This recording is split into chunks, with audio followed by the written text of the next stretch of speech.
귀한 찬양 감사드립니다. 제가 앉은 자리에서는 이제 캐스터네츠가 이게 안 보여서 누가 치시나 잘 봤습니다. 아주 이쁜 찬양 감사드립니다. 먼저 죄송합니다. 지난주에 담임 목사님 설교를 잘 들으신 분들은 기억하시겠지만 오늘 제가 가져온 말씀이 지난주에 담임 목사님께서 설교하신 오전 내용입니다. 제가 마음에는 새겼는데 머리로는 까먹어서 한 번 더 준비했습니다.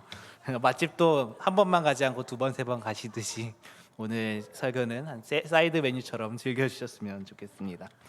네. 여러분 정말 걷기 싫은 길을 억지로 걸어가 보신 경험이 있으신가요? 물론 산처럼 힘들고 험난한 지형이라서 걷는 길도 있겠지만 너무 아프고 실망스러운 마음을 가지고 낙심하여서 터덜터덜 걷는, 힘없이 걷는, 목적지도 없이 걸어가는 그런 걸음 말입니다. 오늘 발은 움직이지만 마음은 주저앉아서 한 걸음 한 걸음 떼는 것 자체가 고통스러운 그런 아픔을 피하는, 그런 도망하는 그런 걸음 말입니다. 오늘 이야기가 바로 그런 발걸음에서 시작됩니다. 오늘 말씀은 조금 색다르게 보기 위해서 중고등부에서 사용하는 새한글 성경 본문으로 준비해 보았습니다. 13절 14절 말씀입니다.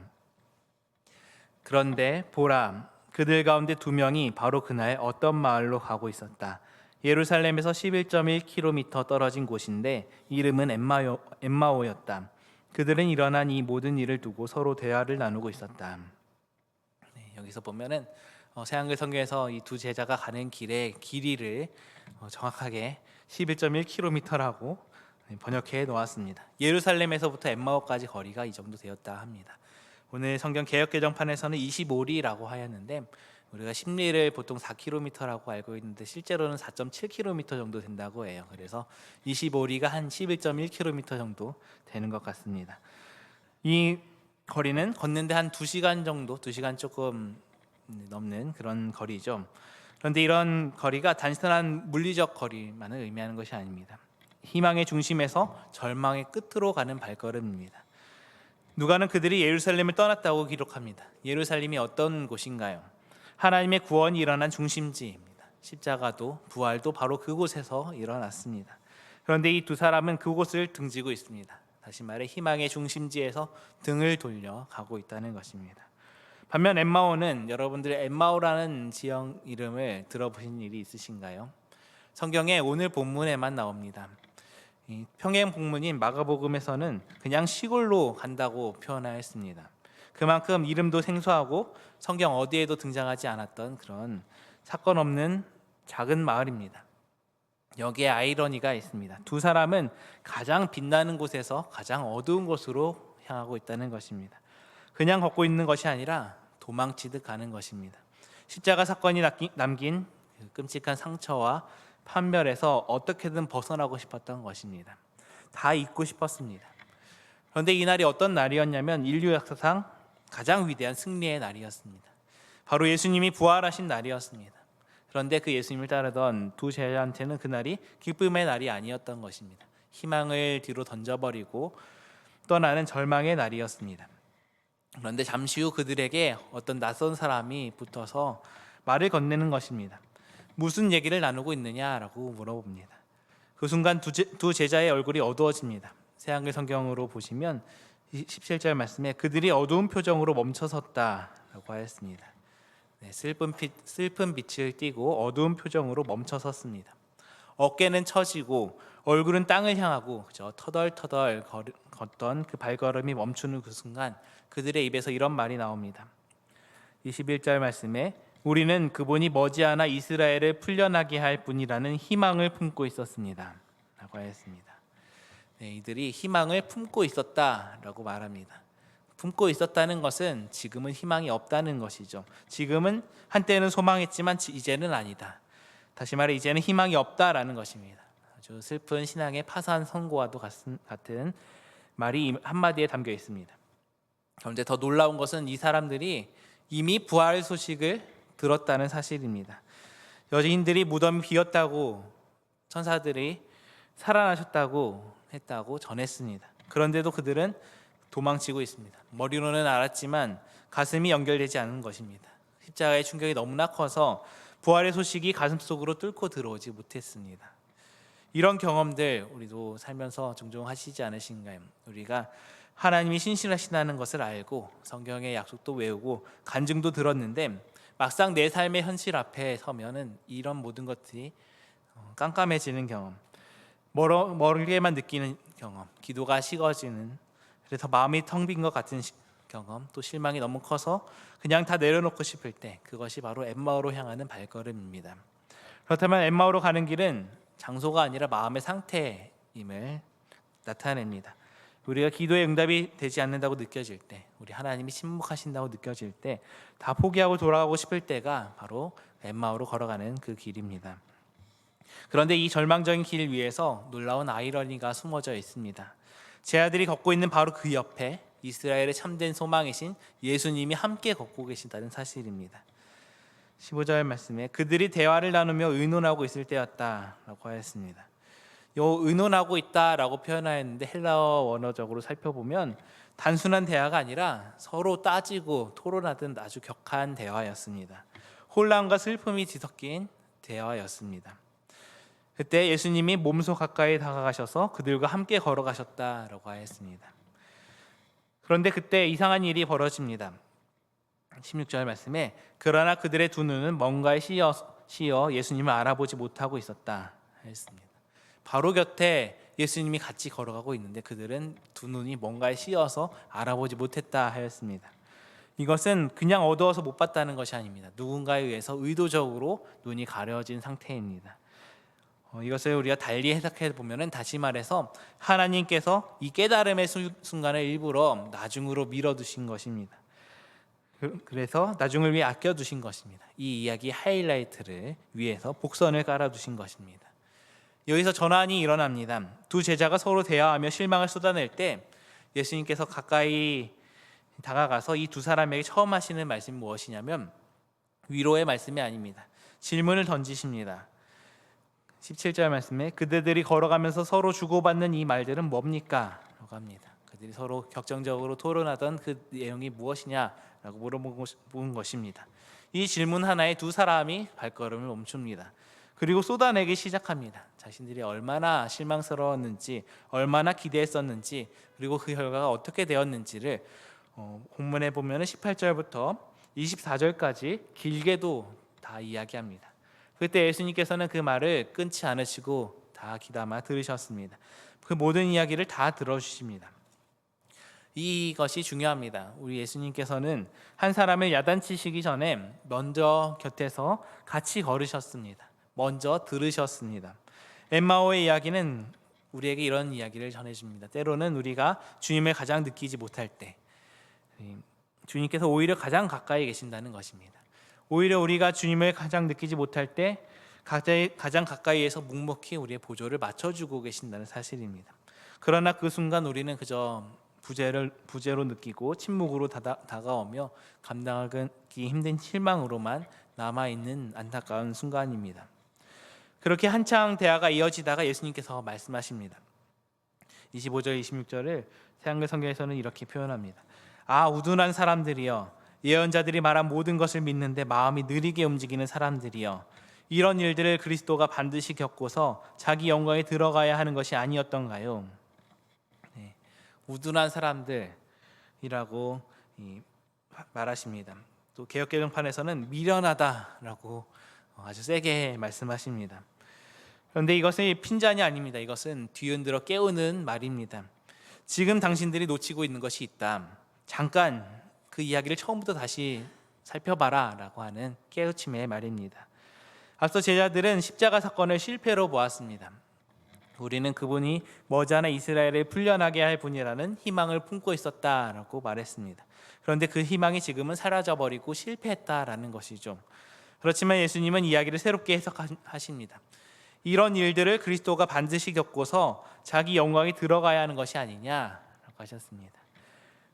이런 일들이 반드시 겪어야 할 과정이 아니었느냐라고 물으신 것입니다. 그리고 나서 예수님께서 성경 전체를 해석해 주시기 시작합니다. 그러니까 이 시기의 성경은 구약 성경을 이야기하는 것이죠.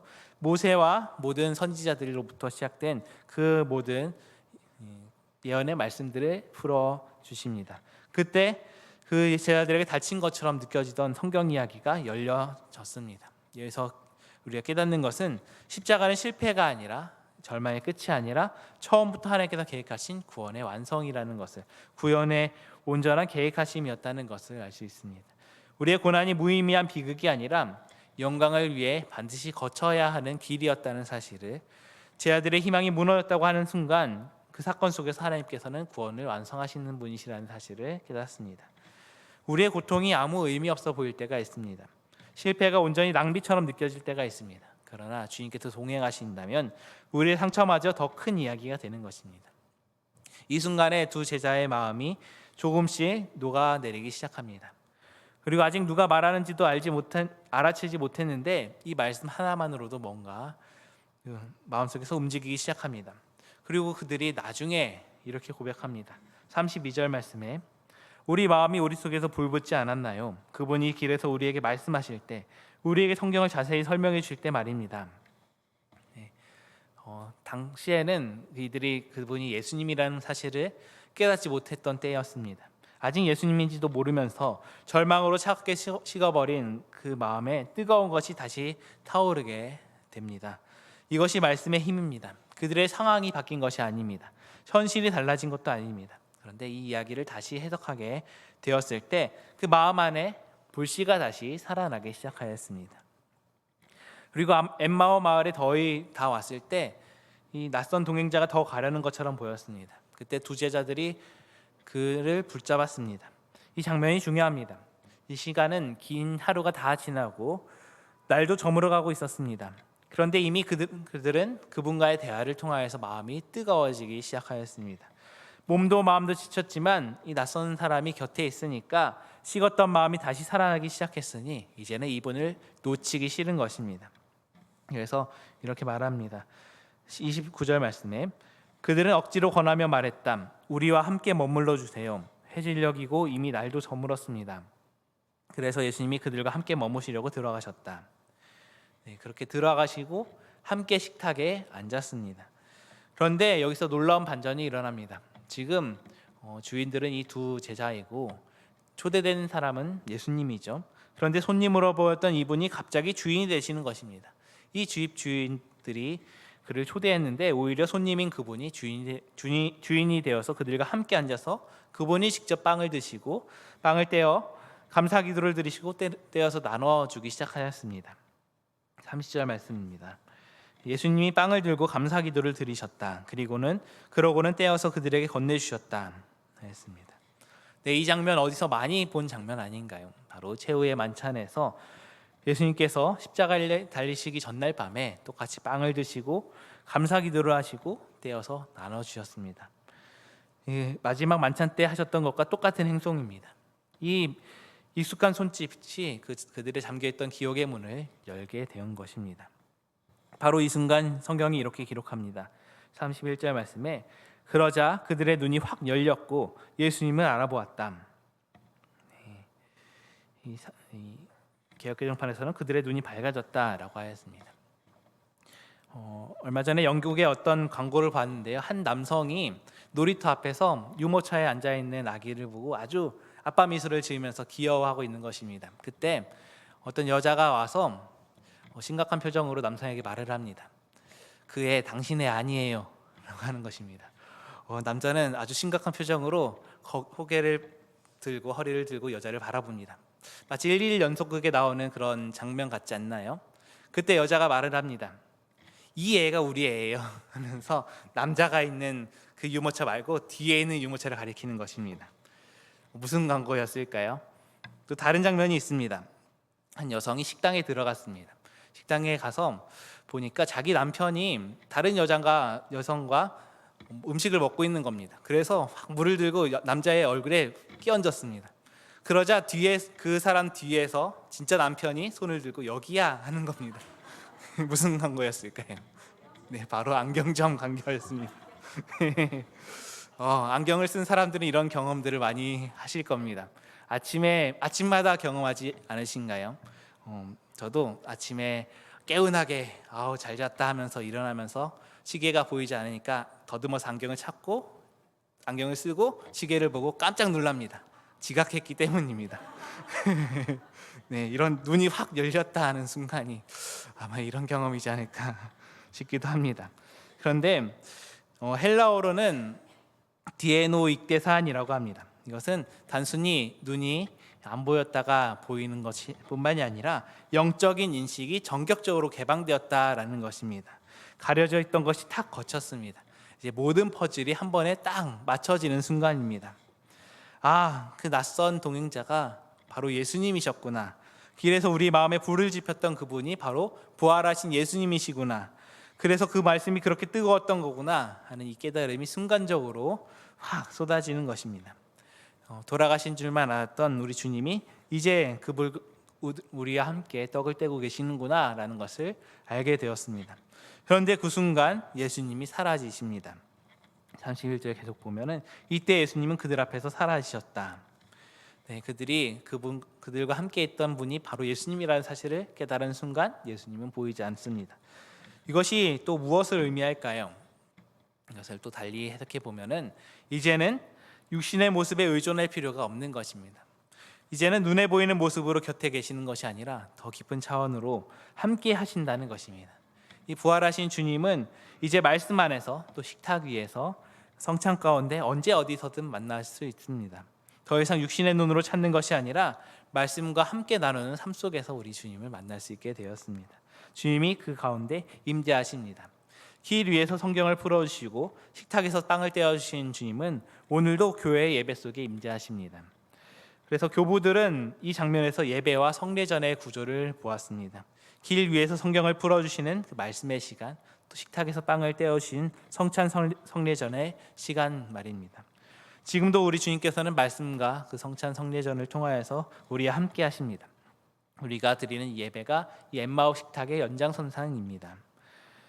그렇다면 우리가 이것을 우리 삶에 생각해 보십시오. 한동안 정말 힘든 시간을 경험했는데 그 시간을 지나고 나서 보니까 그것이 고통이 아니라 나를 만들었다는 것을 알게 되는 순간, 그 상처가 다른 사람을 이해하는 눈을 열었다는 순간, 또 내 아픔이 간증이 되어서 누군가에게 아파하고 있는 다른 누군가에게 힘이 되어준다는 그런 경험들을 하고 계시지 않으신가요?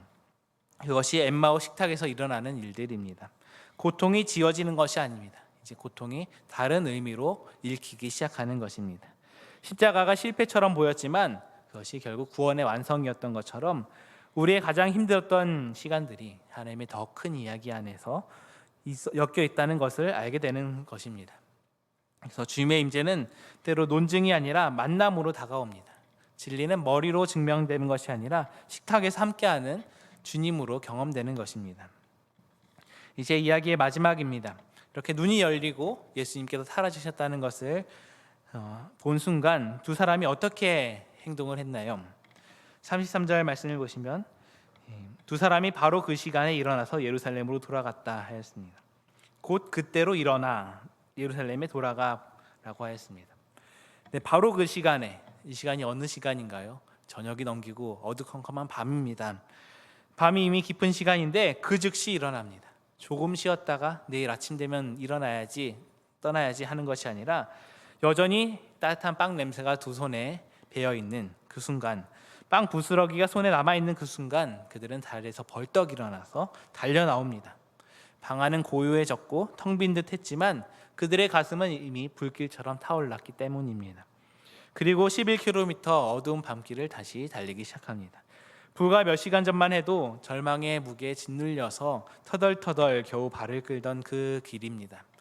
그때는 길 위에 돌 하나에도 금방이라도 걸려 넘어질 것 같았던 그런 힘없는 발걸음이었습니다. 그런데 지금은 다릅니다. 같은 길이었는데 다른 길이 되었습니다. 어둠이 짙게 내려앉은 시간이었는데 그들의 발걸음은 오히려 가벼웠습니다. 이것이 부활의 능력입니다. 상황이 달라진 것이 아닙니다. 길이 달라진 것도 아닙니다. 그런데 그 길을 걷는 사람이 바뀌었습니다. 도망치던 사람이 이제는 증언하는 사람이 된 것입니다.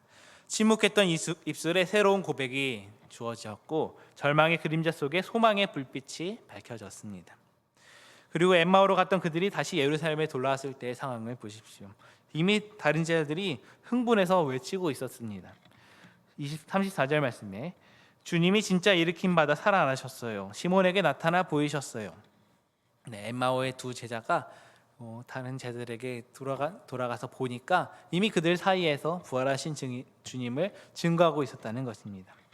엠마오의 두 제자와 다른 예루살렘의 주 제자들이 각각 다른 길에서 부활의 이야기를 경험하였습니다.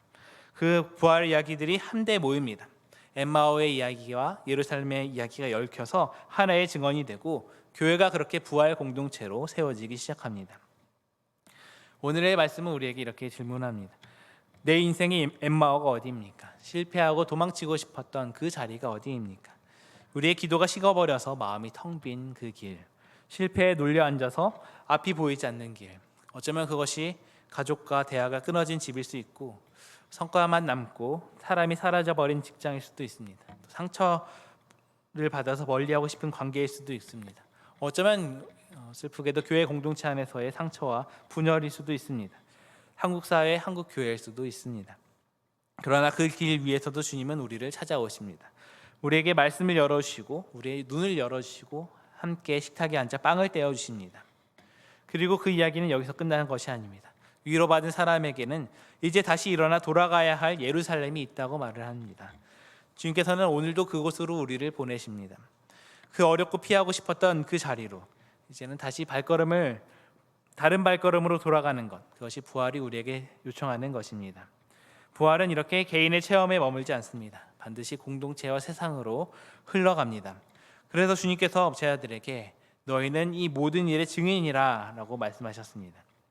이렇게 엠마오에서 시작된 불꽃이 공동체 안에서 횃불이 되고 다시 세상을 향해 증언이 되는 것입니다. 그래서 우리의 인생의 엠마오는 끝이 아닙니다. 그곳에서 부활하신 주님을 만나는 자리이고 내 발걸음을 예루살렘으로 되돌이키는 전환점입니다. 우리가 말씀을 듣고 있는 것, 이것이 바로 엠마오 식탁입니다. 예수님께서 두 제자에게 길 위에서 성경을 풀어주셨던 것처럼 오늘 우리에게도 말씀을 통하여서 자신을 드러내십니다. 또 예수님께서 빵을 떼어 나누셨던 것처럼 우리의 예배와 교제 안에서 주님이 임재하십니다. 그리고 주님이 우리의 곁에서 같이 걸으시고 말씀을 여시고 식탁에서 빵을 떼어주시면서 우리의 눈을 열어주십니다. 그리고 눈이 열린 사람은 돌아갑니다. 우리 각자의 자리로 거기서 소식을 전합니다. 우리 주님이 진짜 부활하셨다. 부활의 기쁜 소식. 그 부활하신 주님이 지금도 살아계십니다. 나의 엠마오 길 위에서도 내 절망의 한복판 위에서도 오늘 이 사실을 믿음으로 붙드시는 여러분들 다 되시기 바랍니다. 그래요 부활의 증인으로 살아가는 우리 모두가 되시기 바랍니다. 네, 우리 함께 기도하시겠습니다. 주님 감사합니다. 오늘 함께 엠마오로 향하던 두 제자의 이야기를 들었습니다. 희망이 산산조각 나버린 것 같아서 예루살렘을 등지고 도망치려던 그들, 그러나 그 절망의 길 위에서 주님이 나타나셨고 함께 걸어주시고 끝까지 들어주시고 말씀으로 마음을 뜨겁게 하시고 식탁에서 빵을 떼어주시며 눈을 열어주셨습니다. 주님, 우리 가운데에도 엠마오 길을 걸어가고 있는 분이 있습니까? 기도가 식어버리고 실망이 너무 커서 주님이 멀게만 느껴지는 사람, 또 이제는 희망이 없다는 마음으로 도망치고 싶은 사람이 있다면 그 길 위에서도 주님께서 함께 걸어주시옵소서. 우리의 닫힌 문을 열어주시고 말씀이 우리 속에서 불길처럼 타오르게 하셔서 차갑게 식었던 마음에 뜨거운 희망의 불씨를 다시 살려주시옵소서. 우리의 고통이 하나님의 더 큰 이야기 안에 엮여 있음을 깨닫게 하여 주시고 우리의 상처가 간증이 되는 은혜를 허락하여 주옵소서. 이제 우리는 예루살렘으로 돌아가는 발걸음 가운데 도망치던 발걸음을 증언의 발걸음으로 바꿔 주시옵소서. 우리 각자가 돌아가야 할 자리, 가정과 직장과 이웃과 공동체 자리에서 부활하신 주님을 만난 사람으로서 살아가게 하여 주시옵소서. 그리하여 우리가 닿는 모든 자리에서 부활의 주님을 증언하는 증거가 고백이 울려 퍼지게 하여 주시옵소서. 길 위에서 성경을 열어주시고 식탁에서 눈을 열어주신 부활하신 예수 그리스도의 이름으로 기도드립니다. 아멘. 찬송가 257자 함께 찬양하시겠습니다.